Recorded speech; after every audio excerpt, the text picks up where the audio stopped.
సుందర విశాఖ సెగలో మరో పుష్పం చేరబోతోంది. Eco tourism పార్కుగా Kambalakonda అభివృద్ధి కాబోతోంది.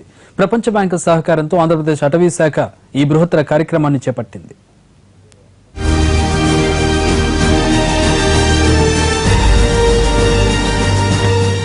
విశాఖ నగరంలో వైవిధ్యభరితమైన ప్రదేశం కంబాలకొండ అభయారణ్యం. చుట్టూ ఎత్తైన కొండలు, పచ్చని తివాచీలు పరిచినట్లుండే పచ్చదనం మధ్యలో ఓ రిజర్వాయర్.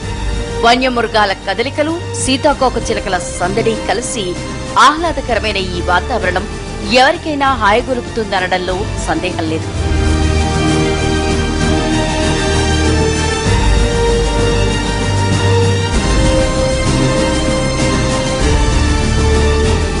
ఇంత చక్కని ప్రదేశం ఇప్పుడు మరింత అందంగా తయారు కాబోతోంది. ఎకో టూరిజంలో భాగంగా దీన్ని మరింత ఆహ్లాదకరంగా తీర్చిదిద్దబోతోంది ఆంధ్రప్రదేశ్ అటవీ శాఖ.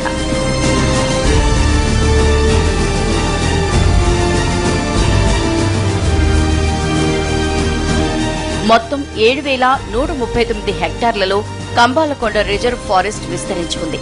దీనిలో 226 హెక్టార్ల అభివృద్ధి చేయడానికి ఆస్కారం గల ప్రదేశం కాగా 107 హెక్టార్లను ఎకో టూరిజం పార్కుగా సందర్శనీయ ప్రదేశంగా తయారు చేయనున్నారు.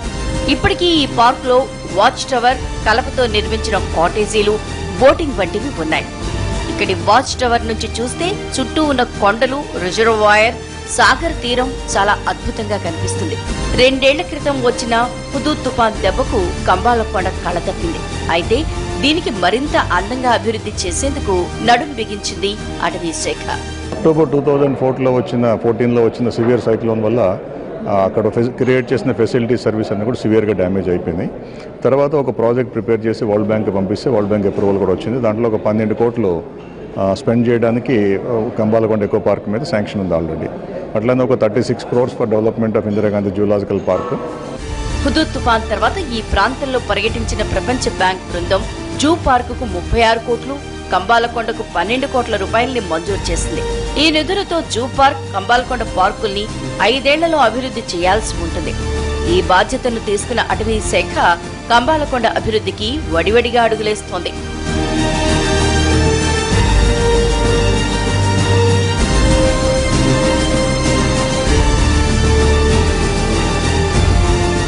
కంబాలకొండ ఎకో పార్క్ అభివృద్ధికి నిపుణులు, ప్రజలు తదితర విభిన్న వర్గాల నుంచి సూచనలు, సలహాలు తీసుకుంటోంది అటవీ శాఖ.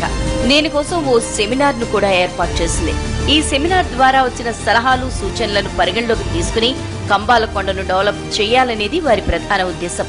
కంబాలకొండ ఎకో పార్క్ కి ఇయర్ మార్క్ చేసిన 12 కోట్లు ఎట్లా ఖర్చు పెట్టాలి, సో వాళ్ళ ఒపీనియన్ అంతా కూడా సింథసైజ్ చేసి రేపు మన కన్సల్టెంట్ని పెట్టుకునేటప్పుడు ఈ ఒపీనియన్ని టర్మ్స్ ఆఫ్ రెఫరెన్స్లు ఇంకార్పొరేట్ చేసి ఫ్యూచరిస్టిక్ డెవలప్మెంట్ కోసం వర్క్షాప్ చేస్తున్నారు. సహజ సిద్ధంగా ఏర్పడ్డ ఇక్కడి అందాల్ని కాపాడుతూ అందరికీ ఆహ్లాదాన్ని అందించాలని పలువురు నిపుణులు సూచిస్తున్నారు.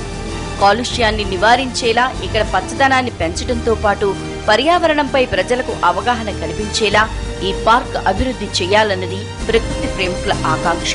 ఒకటి కంబాలకొండ ఎకలాజికల్గా అంటే పర్యావరణ సహితంగా అభివృద్ధి చెందుతూ మానవ ముద్ర ఎక్కువ పడకుండా, అంటే ఎక్కువ పొల్యూషన్ వైపు కానీ లేకపోతే డిగ్రేడేషన్ వైపు కానీ వెళ్లకుండా, అంటే ఒక రెస్పాన్సిబుల్ ఈకో టూరిజం డెవలప్ చేయడానికి కావాల్సిన ఒక యాక్టివిటీస్ని క్రియేట్ చేయడానికి ఏర్పాటు చేయబడింది. కంబాలకొండ అభయారణ్యంలో ఉన్న వన్యప్రాణుల్ని కాపాడుకుంటూ సీతాకోక చిలకల పార్క్, ఔషధ మొక్కలు, walking track, trekking, bio park, eco friendly cottage, children park, రిజర్వాయర్లలో బోట్ రైడింగ్, ఫైర్ వాచ్ టవర్లు వంటివి ఏర్పాటు చేయనున్నారు.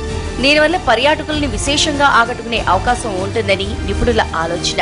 కంబాలకొండ ఎకో టూరిజం ప్రాజెక్టులో యాక్టివిటీ కానీ ఎకలాజికల్ వేలో మనం ఈకో టూరిజం డెవలప్ చేయగలిగితే డెఫినెట్గా కమ్యూనిటీకి ఇన్కమ్ వస్తే డెఫినెట్గా సపోర్ట్ చేసే అవకాశం ఉంది. There by we can have the holistic approach of the Kambalakonda eco development. Activity like bird watching, trekking, rock climbing, river crossing, such adventure tourism related nature based activity కనుక ఎక్కువ చేయగలిగితే thereby they get the community get income and also thereby we'll get tourism aspects also will flourish.